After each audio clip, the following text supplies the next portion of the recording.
What is up, my YouTube friends? Welcome to another episode of Questions from the Truck. This is number 45. 45. It's Thursday morning. Trackside. Got some Java. So, thank you for your questions, guys and girls. And let's get to the show, Jerry. Cut to the chase. Nathan DeLay, his question to me is, have I ever met other YouTubers? Yes, quite a few. Let's see. Boy, man. Have I ever met them like at the museums? And yes, I have. I met JP Video and RJ78 and Matt MPG down in Baltimore one time. Ray Babel, met him down there. Yeah, I met a lot of YouTubers. Jeez. Anthony, we had our little meetup last year. Anthony, Rick, and Ian and Ray Babel came. Yeah, so yes, I have met a lot of YouTubers. Not as many as you, though. You're the star.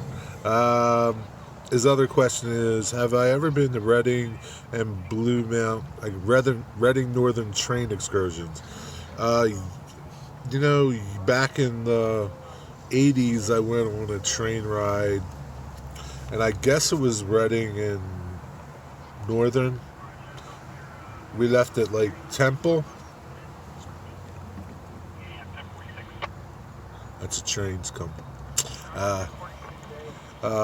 I think that's where we left at. But not recently. I haven't. I'd like to. He wants to know. His next question is, do the trolley museums have blueprints of the trolleys? Most times they do, sometimes they don't, but most times they do. Somebody does. They might not have all the prints, but another museum may have them, so they can borrow them or get copies of them. Do I like British trolleys? I really never seen British trolleys too much. I belong to a museum down in just outside of D.C., National Capital, and they have a trolley car from the Netherlands. It's called the Hague, and it looks like a PCC car, but it's only really narrow. It's cool, and it's got pantograph. But yeah, I guess I would if I saw them. I don't really see them, so thanks for your question, Nathan. I appreciate it. My next question is from Wilmer, Indian Head Valley Railroad. He wants to know, will I be modeling CSX on my layout? I don't know, Wilmer. I don't have any CSX engines. I have CSX cars, like rolling stock, but I don't have any engines from them. So maybe I'll have some. I don't know. I have my eyes set on something, but it's not a CSX. But it's hard to find, man. I've been looking for Mississippi Delta's GP38s-2s.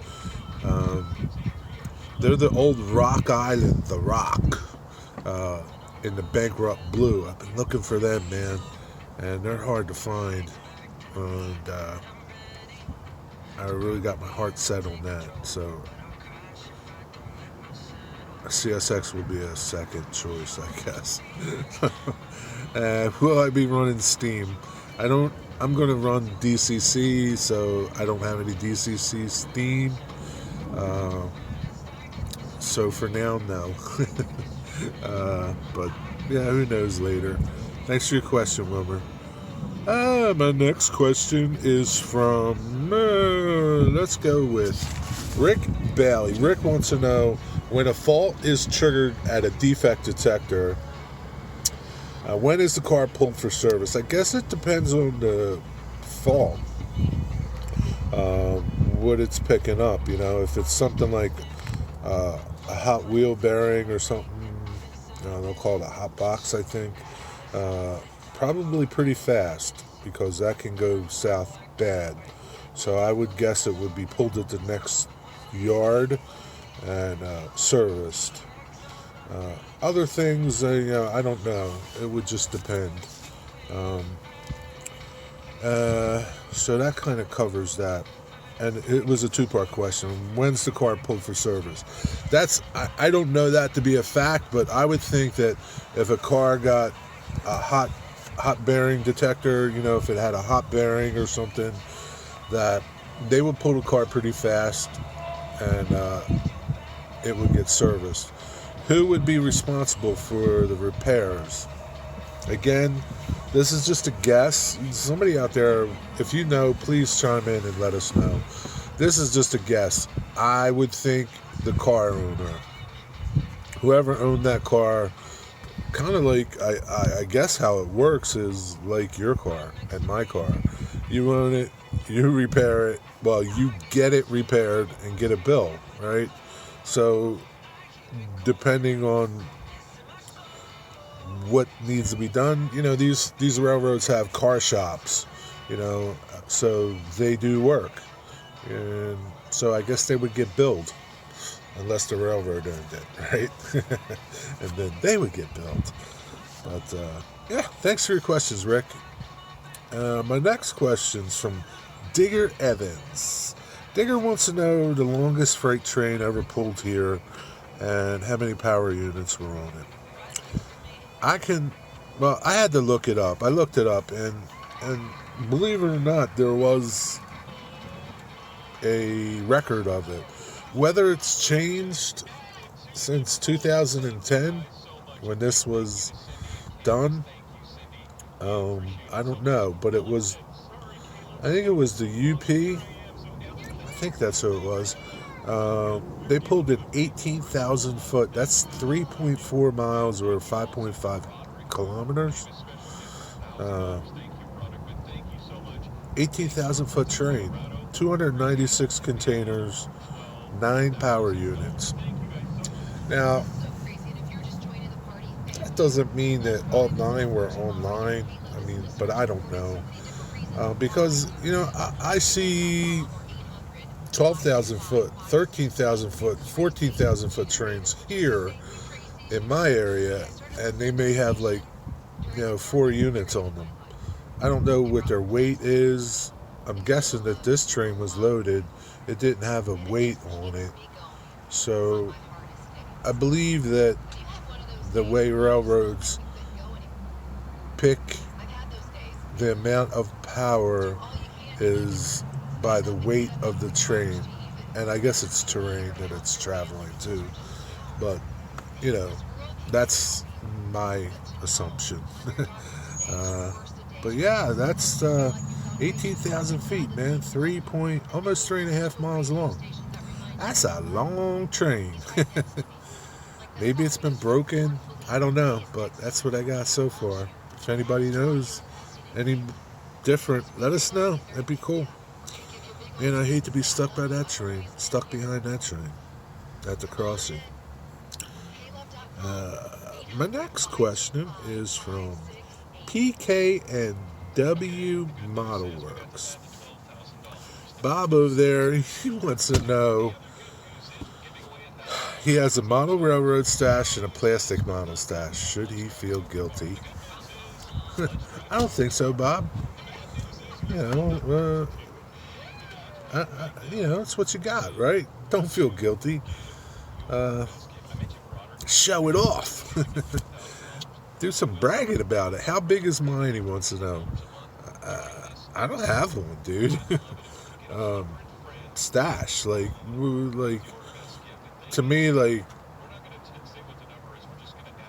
all my models are stash. It's not I don't have one, I guess. Or I just consider everything I have a stash, model railroad wise. Everything's a stash, right? Your tools are a stash. You stash everything, right? But hey, how big is your model railroading stash? Bob and myself want to know. Let us know. That's it for now. We'll see if we get some more questions. Yes. No, yep. We'll see if we get some more questions later today or tomorrow. Until the next. See you in a little bit. Can you see me? Yeah. Dave's Trains. What's up, Dave? Dave has a question, woodworking related. He wants to know a good blade for cutting plywood, and is there a blade that will cut plywood and hardwoods and softwoods? Yes, there is. So I'm just going to give you a brief little quick education about blades. Let's go. Ready? Let's go! A ripping blade, combination blade, cross-cut blades. 80 tooth, 60 tooth, 50 tooth, 24 tooth.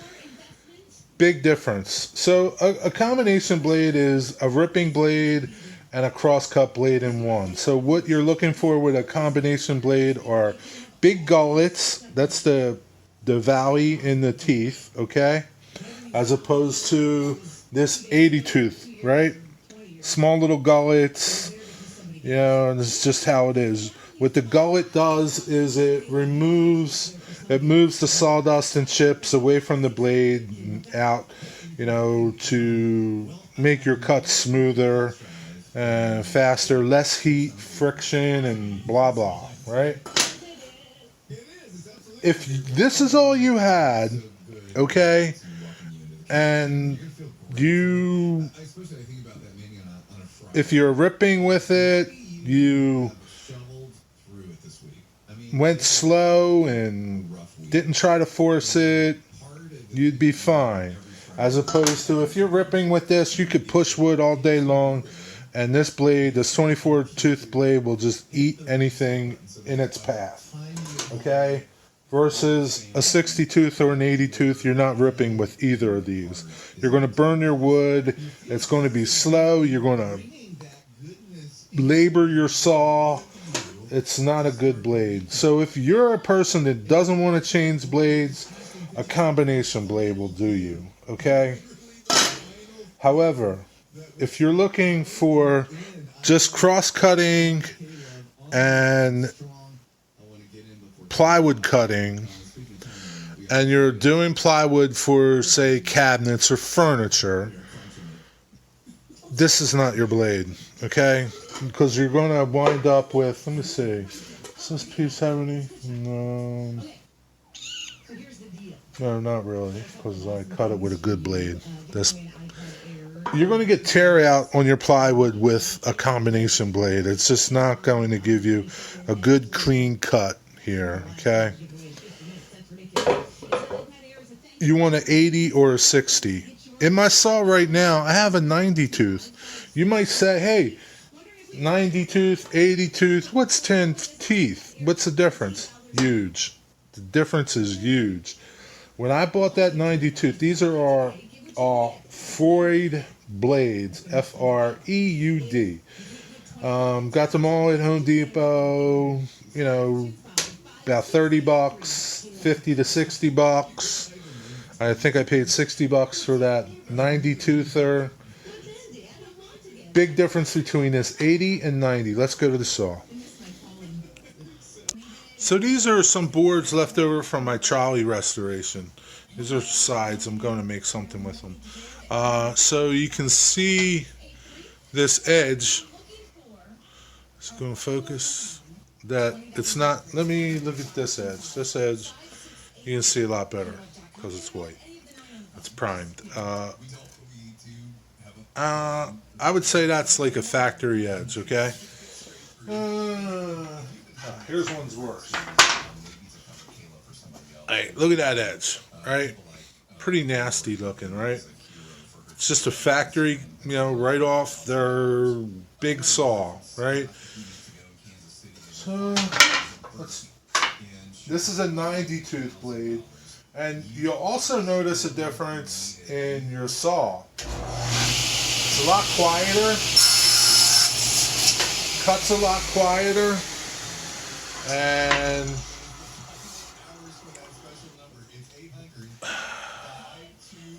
hard to tell, but that's as smooth as glass. There's no cut, no tear out on either side, right? It's beautiful. That's a beautiful cut, and I'm not kidding. I'm not exaggerating. You could just, you don't even have to sand that cut. You could probably take this piece, and glue it back on, and barely notice that you cut that at all, right? That's the difference of a good blade. Up here, Jerry. The other difference is taking care of your blades, cleaning your blades. A lot of people don't want to clean them. You know, you get pitch and tar, and, you know, depending if you're cutting a lot of pine, you get a lot of tar and sap on there. Pine is like the worst wood. I always have two blades of the same. Like, I won't have it. I'll never cut pine on with this blade. Never. I'll get one of the other blades, one of my older blades, and only cut pine with it. I have a ripping blade that I only cut pine with, and I write on, it says pine only.